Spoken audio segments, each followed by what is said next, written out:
κυρία Πειραιώτισσα.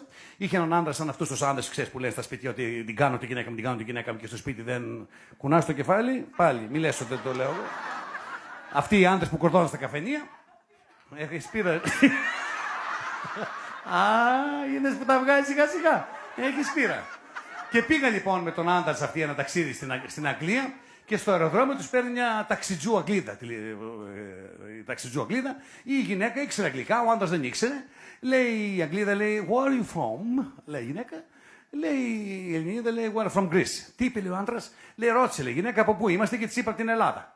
And where do you live in Greece? Λέει η ταξιτζού. Λέει, we live in Piraeus. Τι είπε, λέει ο άντρας. Ρώτησε, λέει, που μένουμε και της είπα, λέει, ζούμε στον Πειραιά. Και λέει η ταξιτζού η Αγγλίδα, oh my God, in Piraeus, before I arrived before 20 years, and I had the worst fuck in my life. Και λέει ο άντρας, τι είπε, τίποτα, λέει, σε ξέρει. Τους ξέρουμε, δεν χρειάζεται.